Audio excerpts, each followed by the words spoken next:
Ay, lakas loob vlog guys. Ay, konnichiwa. Ano ba? Hello pala muna sa inyong lahat. Lakas loob vlog guys. Medyo kumakapal na din ang loob ko mag-video ng itsura ko. Oh, skincare routine ko na ang lola nyo. Product lang ng Transino, Japan yung gamit ko. At nabibili lang sa mga butika dito. Buti, low maintenance lang ang beauty ng hindi kagandahan. Basta may lotion at night cream lang ay sapat na. Wag lang nawala talaga. At saka yung sa huli, yung lip balm, essential ko din talaga yan. Hindi pwedeng mawala sa akin, night and day. Nako guys, sa mga babae dyan na kung merong manonood man, wag nyo itong gagayahin ginagawa ko. Tingnan nyo naman, mukhang bugbog sarado pala yung mukha ko habang pinapanood ko. Diba dapat yung mga modelo dahan-dahan lang.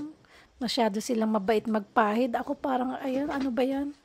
Parang kawawa yung mukha ko, parang sinasampal-sampal ko ay.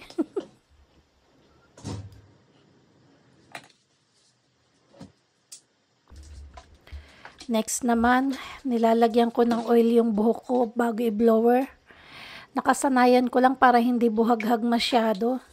Hindi kasi ako binayayaan ng magandang hair. Manipis na, buhaghag pa. Hi, sino ba nagsabing ano? All is fair, diba? Kaya ayan, pag summer lang naman ako nag-ano talaga. Usually naglalagay ng oil sa buhok, pero pag winter iniiwasan ko maglagay ng oil sa buhok kasi nga madaling kapitan ng balakubak ang aking hair pag winter. Struggle ko talaga yan guys. Iba't ibang ano na rin hair treatment ang pinuntahan ko para sa scalp, para anong gamot ba, anong shampoo ang dapat para sa hair. Ganyan, gumastos lang ako pero wa-effect. Talagang ano talaga siya, pag winter talaga, ganun lang siguro, manipis lang yung scalp ko, pag nilalamig siya, ayan, nagkakaroon talaga ng balakubak. Akala ko kasi dati pag nakikita ko may balakubak yung isang tao, hindi naliligo, madumi, dugyot. Nako guys, don't judge the book by its cover pala talaga. Kasi ako naliligo talaga ako almost every night talaga. Pero ano talaga, pag winter lang naman yan. Talagang ano, prone talaga sa ano, sa balakubak yung ulo ko. Kaya hindi pala ibig sabihin ng madumi ha. May sadyang ganun lang. Unexplainable. Period.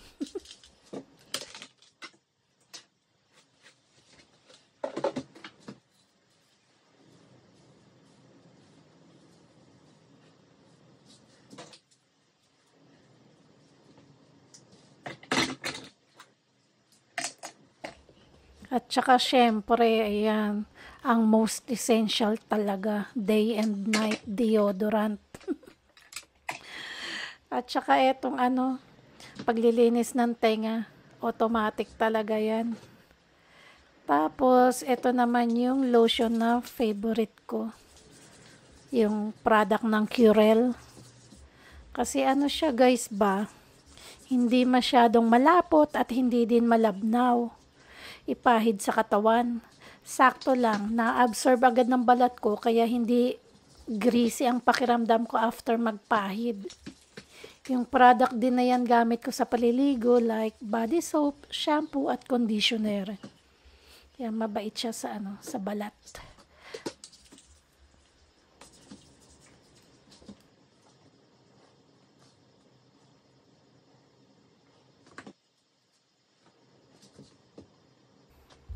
At eto pang isa, hindi naman siya pang skincare routine pero hindi pwedeng wala sa akin. Pampakalma ba? Sweet orange and eucalyptus pinagsasama ko. Pausok lang ako para matanggal ang mga bad spirit at malas.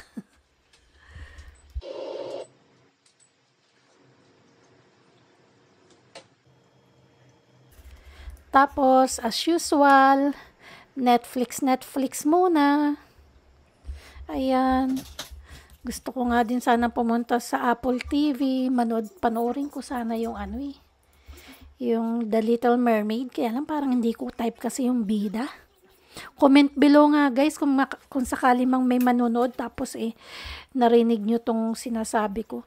Maganda ba yung story nung bagong Ariel? Yung bagong, yung si Ariel. Pag sinabi mong maganda, panonoorin ko. Thank you At saka syempre, ang kapartner ng Netflix, pulutan. Malapit na maubos kaya titipirin ko muna. Ang konti kasi ng laman ng isang pakete. Kaka-addict pa naman ba? Siya, sige, ganito lang ako bilang introvert. Masaya sa sariling mundo. Basta malinis kapaligiran ko at mabango at may wifi at may masarap na pulutan, okay na. Matane! Thanks for watching!